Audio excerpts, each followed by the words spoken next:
Olá.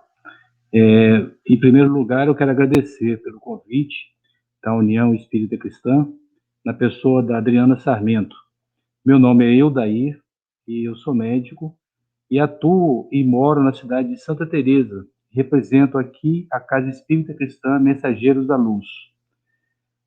O tema que nós propusemos hoje é um tema sobre a gestação sublime intercâmbio, baseado no livro do mesmo nome, escrito por um pediatra de Santa Catarina chamado Ricardo Di Bernardi. E ele faz uma abordagem diferente sobre o processo de reencarnação. E é sobre isso que nós vamos fazer alguns comentários nessa oportunidade. Então, eu vou começar com uma leitura preparatória do livro Pensamento e Vida, e o tema é Filhos. Nasce a criança trazendo consigo o patrimônio moral que demarca a individualidade antes do renascimento no plano físico.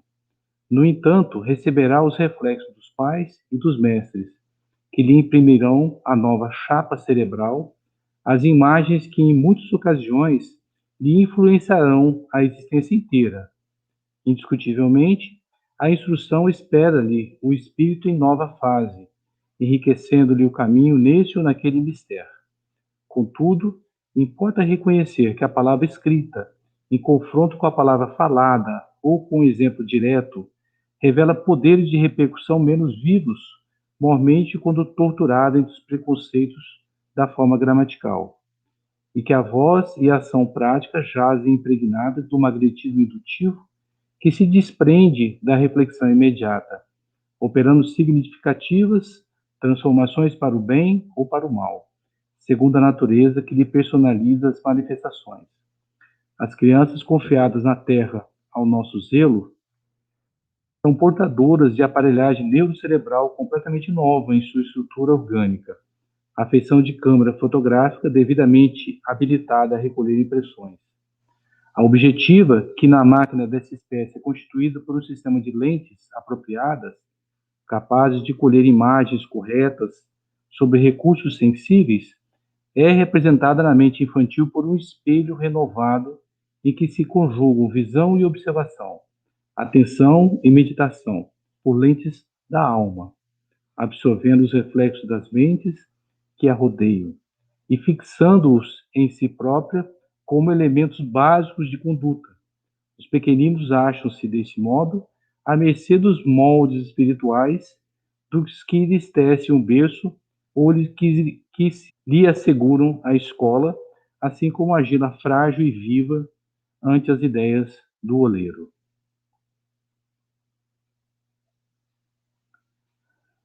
Então, vamos fazer a nossa prece de abertura, pedindo aos nossos mentores espirituais para que nos assista a partir desse momento, envolvendo a todos nós em vibrações de paz, de serenidade, de harmonia, e, sobretudo, para que possamos nós assimilarmos as lições de hoje e em toda oportunidade que tivermos no nosso cotidiano, que possamos colocá-las em prática, porque a letra é importante vir associada à prática.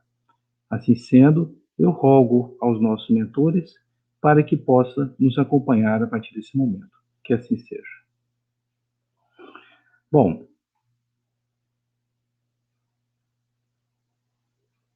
quando nós falamos da gestação sublime intercâmbio, existem algumas coisas que não ficam bem explicadas pela ciência atualmente.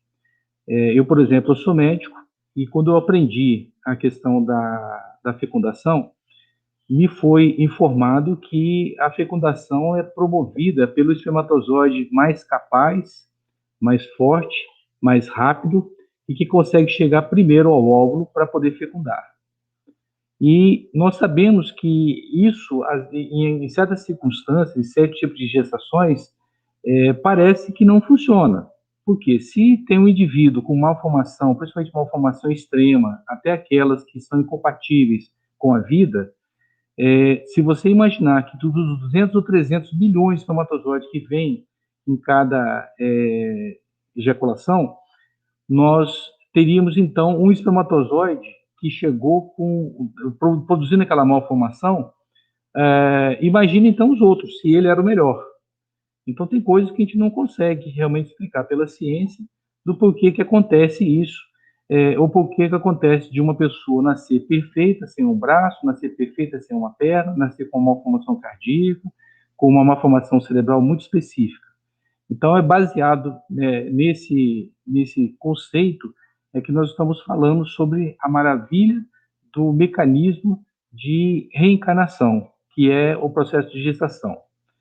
Então, começando aqui, a primeira pergunta que nós fazemos: por que ter filhos? A paternidade e a maternidade, elas são sempre ligadas a alguns débitos ou vínculos passados de afeto ou desafeto que nós tivemos com alguns espíritos.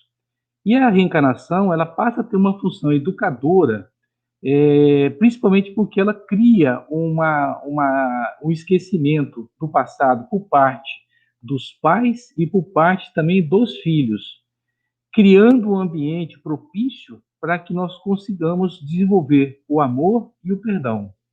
Então, nós colocamos tudo dentro de uma cesta, onde nós temos o algoz e a vítima ao mesmo tempo. E, dessa forma, por a criança nascer com toda aquela pureza, aquela simplicidade, induzindo o amor dos pais, nos induz a amá-los cada vez mais e assim buscar sempre o perdão. E o contrário também é verdadeiro.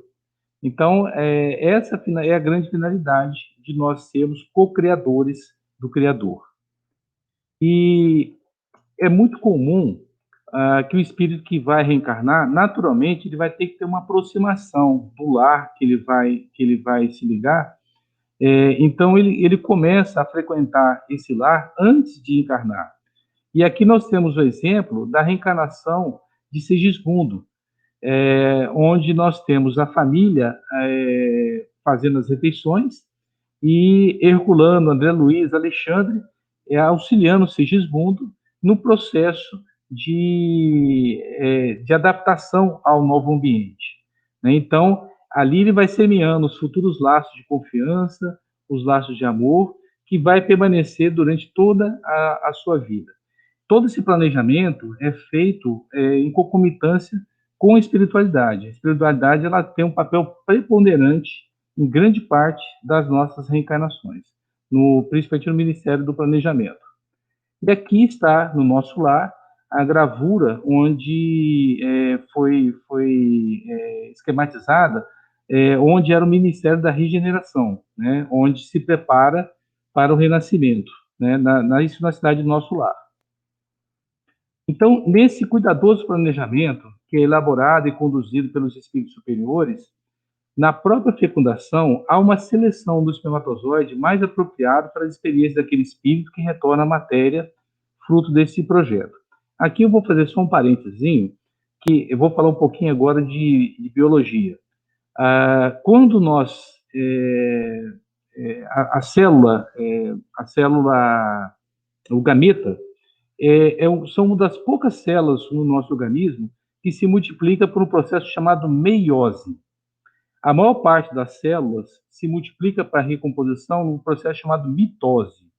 Então, não sendo muito enjoado na questão de nomenclatura, na meiose ocorre um fracionamento da célula do gameta, onde ela recebe apenas metade do material genético. E ela tem que se encontrar com outra célula, com outra metade do material genético. Então, no gameta, isso é importantíssimo, porque cada espermatozoide vai ter um tipo de material genético, certo? Que vai se unir ao óvulo, que vai ter a outra parte do material genético. Quando une os dois, vai criar realmente uma outra possibilidade. Então, nós temos 200 a 300 milhões de possibilidades de cada espermatozoide, que cada um é diferente do outro, para poder juntar e criar um corpo diferente. Então, quem determina o tipo de corpo que nós vamos ter é o espermatozoide que consegue fecundar os óvulos, o óvulo, na verdade. Pode ser óvulos, no caso de ser gêmeos, né? Quando tem dois óvulos, e aí eles vão ser fecundados, né? No plural.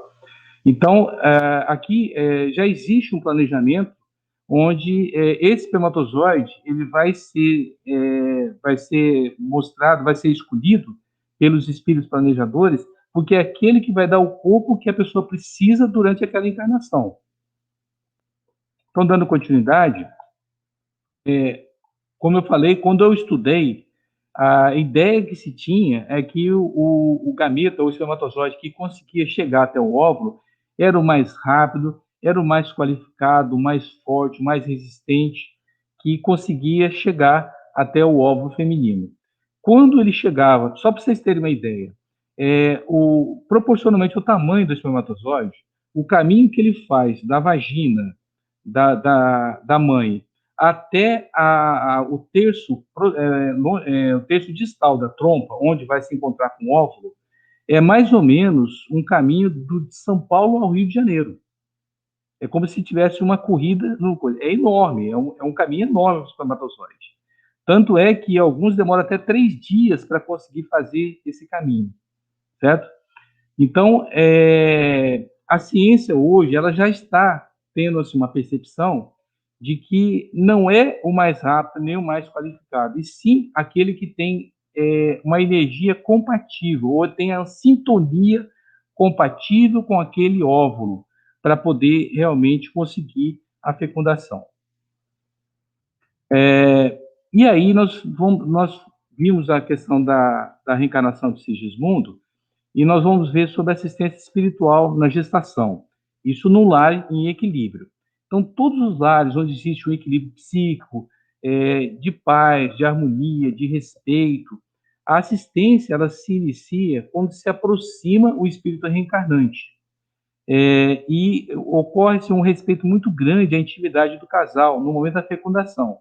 Eles, inclusive, são isolados, como se fosse uma aura energética de alta frequência, e ali só fica o casal. Não tem testemunhas de algum espírito ou de quem quer que seja. Então, é feito quase que com isolamento do casal naquele momento de intimidade. Então, estabelecendo aí uma sintonia com os mentores espirituais e evitando qualquer aproximação de entidades que não participam do processo reencarnatório. Teria só os atores, que seria o espírito reencarnante, o pai e a mãe. Agora, acontece o contrário, quando, numa situação do sexo para o comércio, no caso de uma violência, no relacionamento fortuito, então, a gente considera essa gravidez como se fosse um acidente inconveniente.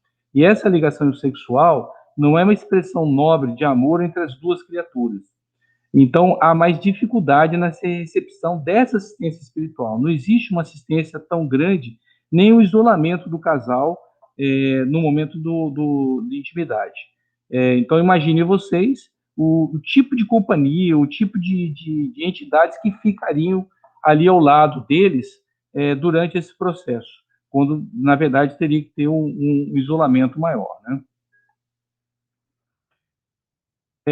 Então, nós vimos anteriormente que o espírito, inicialmente, ele passa por um processo de convivência, ele começa a induzir na mãe, por aproximação, um desejo de engravidar. A mãe já começa a ter essa percepção, ela começa a ter o desejo de engravidar. O espírito, normalmente, já está próximo dela, já está convivendo no dia a dia, está acompanhando ela no trabalho, acompanhando em casa, se familiarizando com o ambiente onde ele viverá, né? Então, logo depois dessa sintonia inicial, né, que pode durar, às vezes, até meses, esse espírito ele vai passar por um processo que a gente chama de miniaturização, onde ele não perde nada da essência dele. Ele começa a condensar o seu perispírito, mas mantendo todas as características essenciais e principalmente todos os registros das vidas passadas. Não muda nada, não perde nada, ele só simplesmente sofre um processo de condensação, né, de miniaturização. Então, durante o processo, parte das vibrações periféricas do espírito são absorvidas pelas zonas mais profundas do seu espírito, que passa a reter essas potencialidades energéticas, né, que passa a conter tudo isso.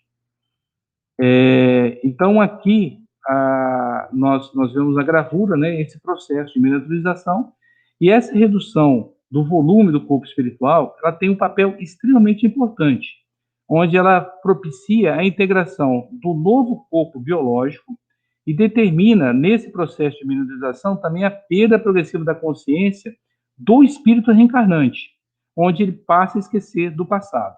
Tá? Então, ele sofre esse processo e daí ele vai passar a ser absorvido através do chakra genésico, ele penetrando praticamente dentro do psicossoma da mãe, e o processo vai chegar a tal ponto que ele fica do tamanho da célula ovo, do óvulo da mãe, certo? Ali ele vai imantar com a energia que lhe é própria. Então, o óvulo da mãe passa a ter a energia compatível com o espírito reencarnante. Quer dizer, o espírito reencarnante passa a imantar o óvulo com a sua energia. No processo de concepção, existe, em média, a produção de 200 a 300 milhões de espermatozoides e disputam um único óvulo. Né? Como eu disse, pode acontecer de ter mais de um óvulo no caso dos gêmeos, né? Mas eles disputam um óvulo apenas e cada espermatozoide tem uma característica diferente. Cada um teria potencialmente a capacidade de gerar um tipo de corpo. Então, como eu falei, no processo de meiose, ele recebe apenas metade do material genético e ele vai juntar com o material genético do óvulo da mãe. Então, ali que ele vai criar um novo ser, onde vão ter características que a gente chama de fenotípicas, que são aquelas que expressam no corpo físico, que pode ter características da mãe, características do pai, então pode ter e é muito comum as pessoas, eu sou pediatra, né? Então as pessoas normalmente falam assim, o menino tem que parecer com o pai, o menino tem que parecer com a mãe. Isso não funciona não, tá? Cada um tem, pode ter uma característica de um ou de outro, porque quando misturam a parte genética, não tem esse negócio de ser homem puxar o pai, nem de ser mulher puxar a mãe, né? Não tem essa conversa. Então, o óvulo, irradiando as vibrações do espírito reencarnante, ele atrai por sintonia aquele espermatozoide que tem os genes que ele precisa para criar o corpo que ele precisa. Então, olha como é que o mecanismo muda, né? Ele, no processo de miniaturização, ele imanta o óvulo e ali ele vai permitir que apenas um desses 200 a 300 milhões de espermatozoides, exatamente aquele que tem o material genético que ele precisa, que ele necessita no novo corpo, é que vai conseguir fecundar o óvulo.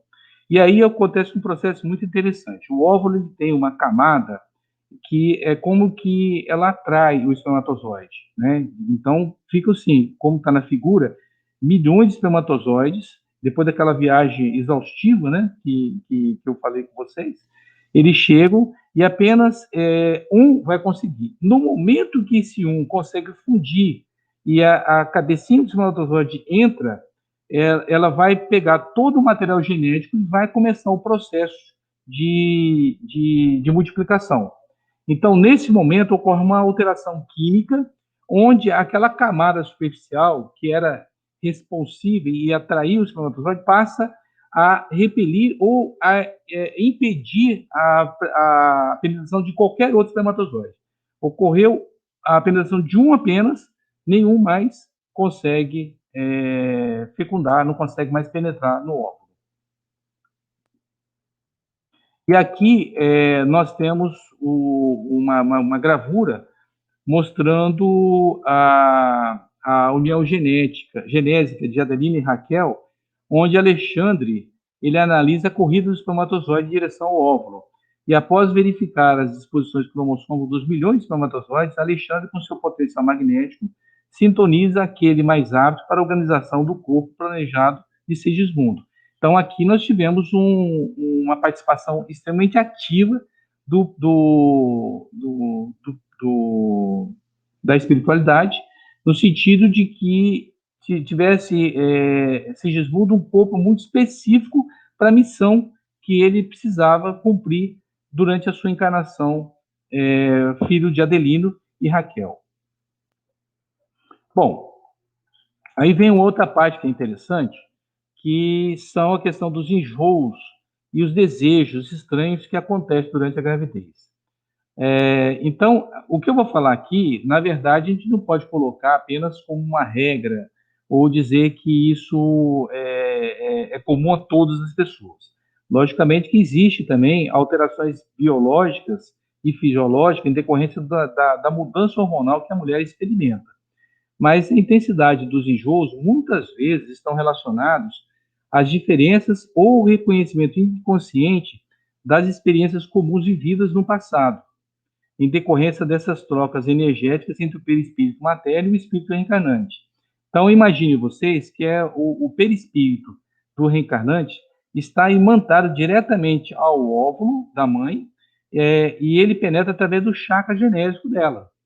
Então, é como se ele estivesse coexistindo com o espírito da mãe. Naturalmente, não é que ele entra dentro do espírito da mãe, ele está coexistindo dentro do espírito materno e, logicamente, ocorre uma troca energética. E nós temos uma característica muito interessante em relação ao chakra genésico, porque o chakra genésico ele funciona também como exaustor de fluidos de desintegração. E para quem já estudou, já leu sobre chakras, nós temos 7 chakras, né? E o chakra principal que nós temos é o chakra coronário, que ele está no topo da cabeça e ele está relacionado à glândula pineal. Então, o chakra coronário ele tem ligação com todos os outros chakras. E o chakra genésico, através dessa comunicação com o chakra coronário, quando ele vai fazer essa exaustão desses fluidos, eles são direcionados ao chakra coronário e eles vão induzir no cérebro materno sensações psíquicas que não têm tradução lógica em valores dos sentidos físicos. A mulher ela não consegue entender o que ela está querendo. Então, quando surgem os desejos, o desejo de comer giz, o desejo de comer grama temperada, a questão da terra pode acontecer porque durante a gravidez ocorre uma hemodiluição. A mulher ela fica como se fosse mais inchada, o sangue fica mais ralo. Então, ela tem uma certa deficiência de ferro, e a deficiência de ferro dá uma vontade de comer terra, né? Terra ou coisas relacionadas, reboco, lajota, coisa assim. Então, em decorrência dessa deficiência de ferro. Mas aqueles desejos assim, totalmente estranhos que pode existir é justamente por causa desses fluidos que são direcionados aos chakras coronários. E aí ele comenta também que os enjoos, as náuseas, os vômitos, podem estar também relacionados a fatores anatômicos e fisiológicos de todo o processo gestacional pela mudança hormonal que existe no corpo da mulher durante a gravidez. Então, veja bem, o que eu estou dizendo aqui não é que toda mulher que tenha enjoo ou desejos estranhos seja porque tem algum problema passado grave com o espírito reencarnante. Pode ser fisiológico e também em decorrência da própria gestação. E aí nós temos uma coisa interessante que todos os arquivos espirituais do espírito passam a ser transferidos para o corpo físico na medida em que o cérebro daquele pequeno embrião começa a se formar. E é um capítulo também que a gente estudava muito, que falava o seguinte: a ontogênese, que seria a embriogênese, recaptura a filogênese, que seria a origem das espécies. O que quer dizer essa frase? Todos os seres, principalmente os mamíferos, os seres, passam por um processo muito parecidos. Então, se você pegar um embrião de um gato, de um cachorro, de uma vaca, do ser humano, no início eles são muito parecidos, muito parecidos. Aí depois de um certo tempo é que ocorre a diferenciação. E aí a gente vai recapitular que existe um livro que fala como o perispírito como se fosse um modelo organizador biológico. O que seria isso? O perispírito ele tem como se fosse uma forma onde ele vai direcionar cada processo de multiplicação celular e de criação dos tecidos, dos sistemas, dos órgãos, de acordo com a cópia que ele tem no plano espiritual. Então, o perispírito ele tem todos os órgãos que nós temos. No perispírito tem um cérebro que funciona como o nosso cérebro. Tem os neurônios como os nossos neurônios. tem estômago, tem baço, tem fígado, tem todos os órgãos que nós temos. Exatamente, só que num tipo de plano diferenciado do nosso material. Mas ele tem todo o processo. E quando ocorre essa fecundação, é uma coisa que a ciência tem dificuldade de explicar, porque ela fala que a multiplicação das células é como se fosse aleatória ou cumprisse no coisa. É uma coisa quase impossível você imaginar a perfeição que é, e a criança com 20 semanas já está totalmente formada e com uma rapidez enorme. Você imagine criar um corpo tão perfeito como nós temos, numa rapidez tão grande, com a multiplicação acelerada. Então, na verdade, isso aí é capitaneado pelo perispírito do espírito reencarnante. Ele coloca como se fosse um organizador energético de todos os processos que acontecem. Então, por isso que essa ontogênese, a embriogênese, ela recapitula a filogênese e vai determinar exatamente o corpo como geneticamente estava programado inicialmente. Então, todas as experiências vivenciadas pelos seres estão gravadas tanto no espírito como fisicamente se acha, por exemplo, nos reflexos e instintos biológicos. Vamos dar um exemplo. O instinto é um tipo de inteligência rudimentar, mas ele como eu disse, rudimentar porque ele está presente, principalmente naqueles seres inicialmente mais primitivos que nós. Vamos dar o exemplo daquele pássaro chamado João Graveto. O João Graveto, ele não tem treinamento, ele não tem, os pais não ensinam o filhote a fazer um ninho. E o ninho, ele tem uma estrutura extremamente complexa de ser feito. O filhote, assim que ele se isola dos pais, que ele toma sua vida autônoma, ele passa a fazer o ninho, e depois que ele faz o ninho, que ele vai procurar a companheira para ele.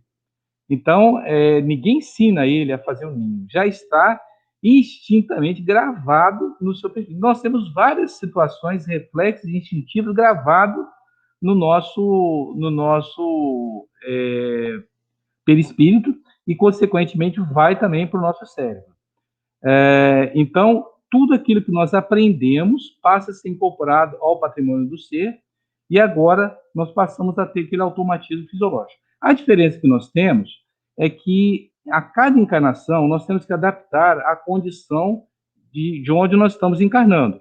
Então, pode ser países diferentes, pais diferentes, costumes diferentes, línguas diferentes. Então, a infância ela serve justamente para você criar a adaptação para você viver naquele ambiente. Então, por isso que o instinto ele vai até um certo ponto e toda criança tem que aprender aquilo lá. Por exemplo, você poderia ser um exímio ciclista numa encarnação e na outra você tem que aprender a dar bicicleta de novo. Você poderia ser um exímio linguista, conhecedor de coisas, mas você tem que aprender a ler e a escrever a cada encarnação que você faz. Então, o instinto ele dá apenas aquela base. E depois nós temos que desenvolver na infância todas as coisas que nós necessitamos para poder viver naquele ambiente. Tá?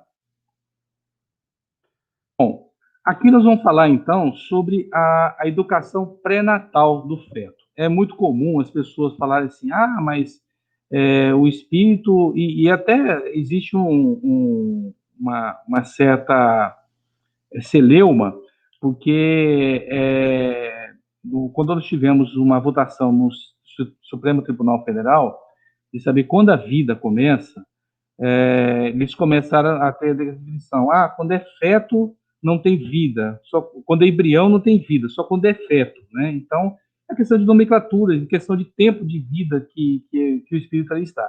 Mas, na verdade, a vida existe no momento que ocorre a fecundação, porque ali está determinado geneticamente tudo o que aquele ser será. Então, ele já está determinado a tudo isso. E o feto, ele tem uma percepção que a gente chama de memória extracerebral. Isso foi comprovado com experiências que a gente fala de regressão de memória, né? Onde a pessoa ela regride, às vezes até dentro do útero, e logicamente a gente sabe que pode ir até vidas passadas, há várias vidas passadas, é possível isso, apesar de não ser recomendável, mas é possível. Mas quando a regressão é feita até a vida intrauterina, muitos falam, por exemplo, que ele não era desejado pela mãe, ou que ele não foi esperado, ou que ele não era amado, ele não era sentido isso aí. Então, essa memória extracerebral, ela está gravada realmente no, no embrião, né? Ele tem essa percepção e ele passa a perder progressivamente o domínio de suas faculdades, esse espírito reencarnante, mas ele capta e registra, através dessa memória, informações e experiências captadas pelo filtro materno do meio exterior. Então, a mãe que conversa com a criança, a mãe que canta, a mãe que faz carinho na barriga, a mãe que procura ter um ambiente bem agradável, bem harmônico em torno dele, é extremamente importante isso. Vamos dar continuidade. Então, pensamentos construtivos e de conteúdo ético-moral durante a gestação se constituem uma grande oportunidade de imprimir condicionamentos educativos ao futuro filho. Eu vou fazer um outro parênteses também, que é importante, na criação das crianças também durante a infância, porque nós temos um período na infância que vai desde o nascimento até 7 anos, em média, em que a criança ela é mais sujeita à influência dos pais. E a gente tem uma frase que fala que a palavra educa e o exemplo arrasta, né? Então, nós temos a educação vem principalmente pelo exemplo dos pais. Mas tem uma coisa que é interessante e que eu já vi na prática isso, que quando você tem uma criança, às vezes, mais rebelde, uma criança mais agressiva, mais hiperativa, é importante você, durante o sono dela, principalmente naquela fase do sono mais profundo, você chegar perto dela, ou dar um passe, ou fazer carinho, conversar bem baixinho, né, dizendo que ela é uma criança maravilhosa, que ela é muito amada, e tudo. Então, tudo isso acaba imprimindo esses condicionamentos educativos, né? Quer dizer, até durante essa fase da infância, é possível nós fazermos esse tipo de procedimento. Bom, a questão do sexo.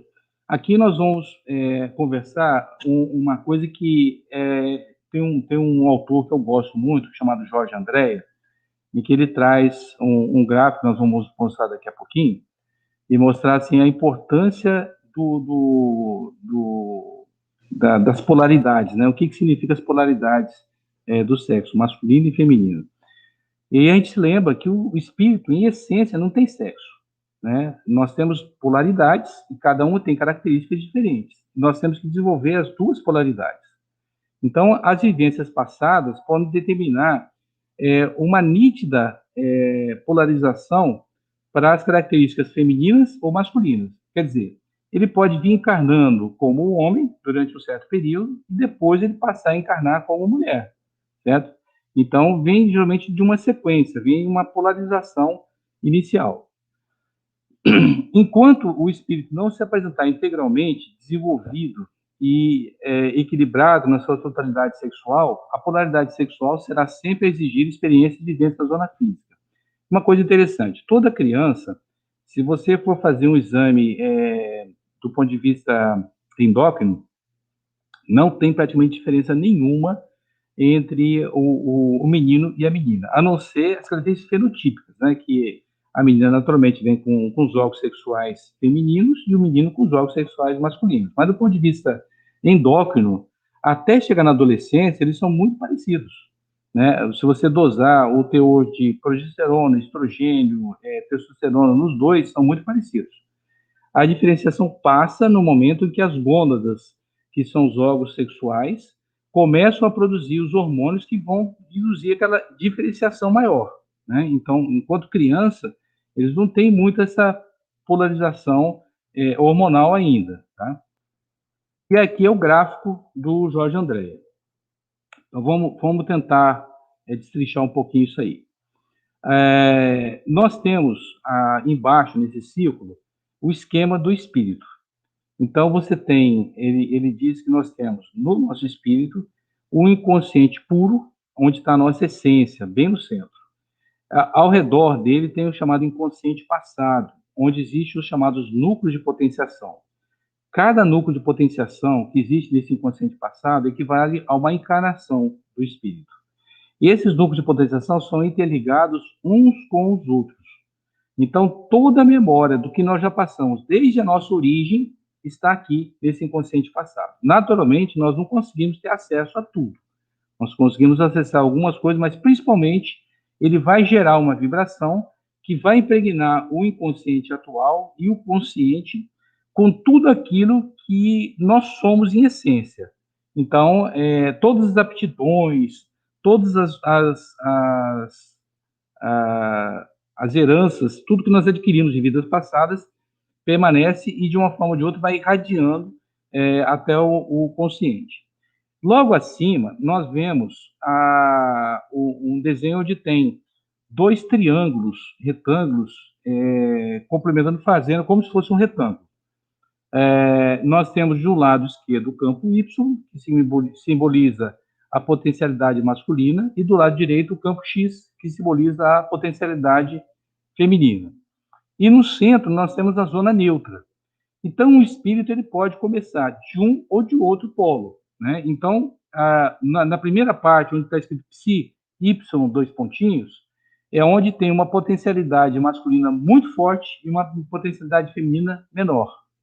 E assim vai ela diminuindo a potencialidade masculina e aumentando a feminina, até chegar na zona central, onde a potencialidade masculina é muito parecida com a feminina. E aí a gente lembra daquela música do Pepeu Gomes, né, que fala, sou masculino e feminino, né? Então, todo homem tem uma parte mulher e toda mulher tem uma parte homem. E assim vai. Então, ele vai encarnando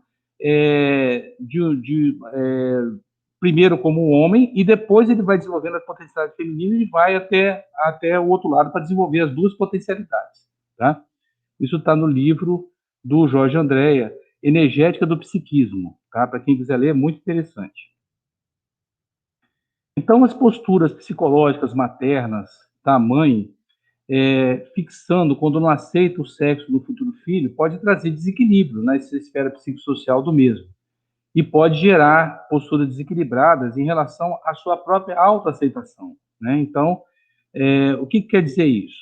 Nós temos que respeitar, né, as potencialidades e temos que trabalhar na criança exatamente o respeito a uma ou outra potencialidade. Quando a gente fala do homossexualismo, a gente observa que o homossexualismo no espírito encarnado induz a muito sofrimento, porque ele tem pouca aceitação, às vezes, da família, da sociedade, existem coisas muito pejorativas.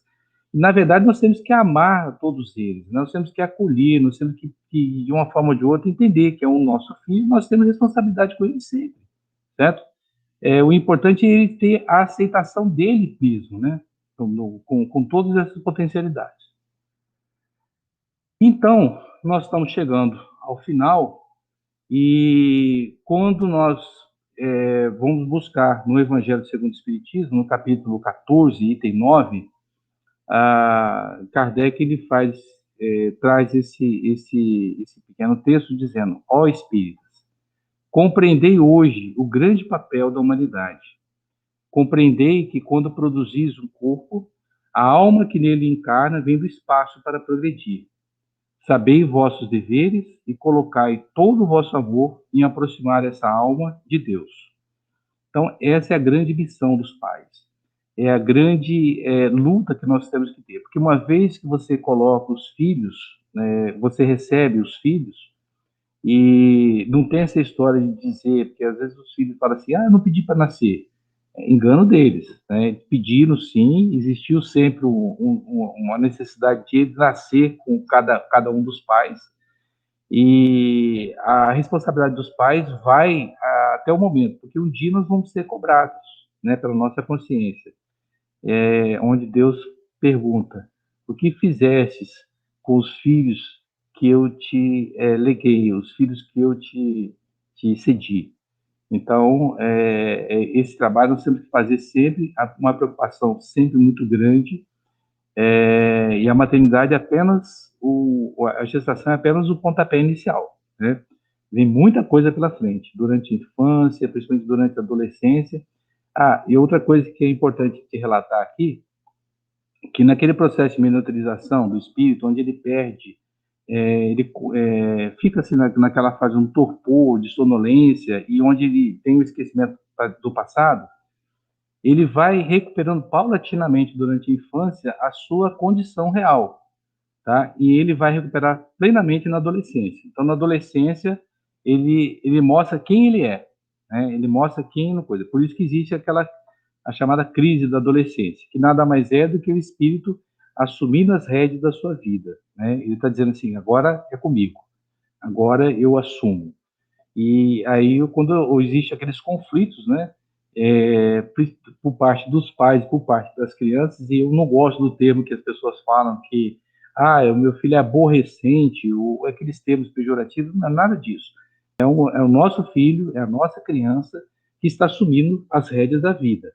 Então, nós temos que ter muita paciência nesse período também, para ajudar também a conduzir durante todo esse processo. Bom, gente, mais uma vez agradecendo pela oportunidade. Tudo isso aqui foi retirado do Evangelho segundo o Espiritismo, principalmente do livro Gestação Sublime Intercâmbio, do Ricardo de Bernardi. Nós tiramos alguns textos também da Forças Sexuais da Alma e os sites que estão aqui abaixo, certo? Agradeço a todos vocês pela paciência e espero que todos possam refletir sobre um momento importantíssimo da gestação e principalmente da responsabilidade que nós temos como pais, certo? Muita gratidão a todos vocês.